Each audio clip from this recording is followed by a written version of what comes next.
Shalom, shalom, shalom. Selamat pagi masyarakat iman yang dikasihi oleh Tuhan. Kita bersyukur karena kebaikan Tuhan hari ini memampukan kita untuk boleh kembali melangkah dalam banyak kebaikan.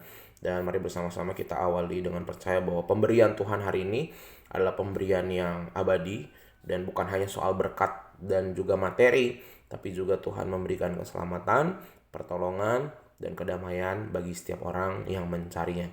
Kita pujikan Kidung Jemaat 387, Kidung Jemaat 387, ku heran Allah mau memberi. Kidung Jemaat 387, ku heran Allah mau memberi. Ku heran Allah mau memberi rahmat-Nya padaku, dan Kristus sudi menebus yang hina bagaiku. Namun ku tahu dan ku percaya dan aku yakin kan kuasa-Nya Dia menjaga yang ku taruhkan hingga harinya kelak. Mari kita berdoa. Tuhan, terima kasih kalau Tuhan adalah Allah yang maha murah, bukan hanya soal materi, tapi Tuhan memberikan kami kesempatan lagi dan lagi. Hari ini sebelum kami melangkah dalam kehidupan kami membaca firman-Mu, mampukan kami untuk bisa mengerti terlebih memahami. Kami serahkan hanya dalam nama-Mu, kami berdoa dan bersyukur. Amin.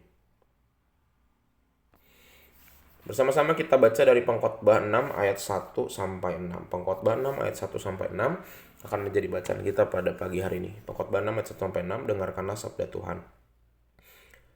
Ada suatu kemalangan yang telah kulihat di bawah matahari yang sangat menekan manusia. Orang yang dikaruniai Allah kekayaan, harta benda dan kemuliaan, sehingga ia tak berkekurangan suatu pun yang diingininya.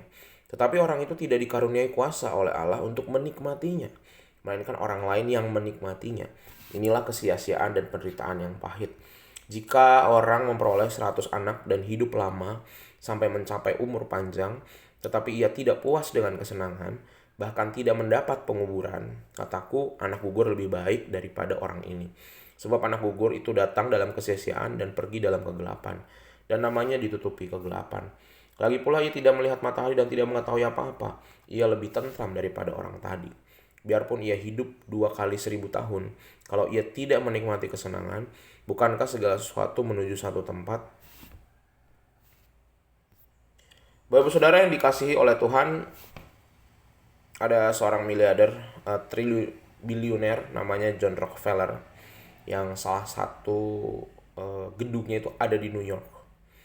Ditanyai tentang apa itu arti kata cukup, dia jawab sederhana. Cukup itu bagi saya adalah memiliki sedikit lebih banyak dari apa yang telah saya miliki sekarang. Cukup adalah memiliki sedikit lebih banyak dari apa yang saya miliki sekarang. Jadi kalau saya sekarang punya 100 ribu, cukup itu berarti lebih dari 100 ribu, berarti 200 ribu. Kalau sekarang saya punya 1 juta, berarti cukup itu 2 juta. Kalau cukup itu 10 juta, kalau saya punya 10 juta, berarti cukup itu 15 juta. Bapak Ibu, sama seperti Rockefeller, kita semua kadang-kadang punya pandangan yang sama. Dan kecintaan kita terhadap materi akhirnya membuat kita nggak pernah merasa cukup. Selalu pengen lebih lagi. Selalu pengen lebih lagi. Ingin terpuaskan dengan sesuatu yang melimpah. Dan lebih dari yang sekarang. Karena di sana terselip kenyamanan, kebanggaan. Dan akhirnya ada keinginan timbul untuk mencari dan menambah terus. Padahal itu tidak akan kita bawa ketika nanti kita udah nggak ada. Bahkan selama kita masih hidup, kekayaan itu tidak bisa kita nikmati. Bisa jadi diambil sama ketika kita sakit harus berobat. Diambil mungkin sama keluarga kita, saudara-saudara kita. Orang yang mengambilnya mungkin mungkin mau minjem awalnya tapi nggak dibalikin. Mungkin karena tadi orang rebut anak kita, keluarga kita, keturunan kita rebutan harta warisan. Jadi nggak kita nikmati, atau mungkin amit-amit kebakaran, kecurian, bencana alam. Itu semua bisa bikin yang kita udah tadi yang ngerasa kita kurang dan kita ngerasa pengennya cukup, akhirnya jadi hilang semua. Sehingga salah satu yang paling penting, rasa syukur. Dan rasa syukur itu berdampingan dengan rasa nikmat. Menikmati dan bersyukur adalah bagian yang paling penting. Agar apapun yang kita miliki saat ini yang diberikan sama Tuhan, semuanya lebih dari cukup. Jika kita sudah, Bapak Ibu Saudara, diberkati sama Tuhan dengan kekayaan yang saat ini kita punya, mungkin lebih sedikit dari orang lain. Tetapi ketika diberkati sama Tuhan, jangan lupa bahwa Tuhan meminta kita untuk bertanggung jawab. Untuk bukan hanya mengelola, tetapi juga untuk mensyukuri dan menikmatinya. Pengelolaan dibutuhkan yang benar, betul. Pengelolaan dengan baik sama seperti perumpamaan talenta. Dikasih 5 harus bisa jadi 10, dikasih 10 harus jadi 20, betul. Tapi jangan lupa setelah kita kelola dengan baik, kita syukuri dan nikmati.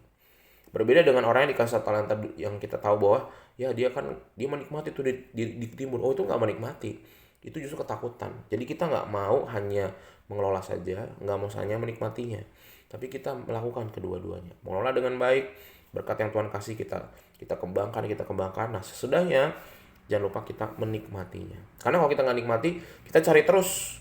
Menikmati dan bersyukur itu jadi rem. Ya, mobil itu harus ada gas dan rem.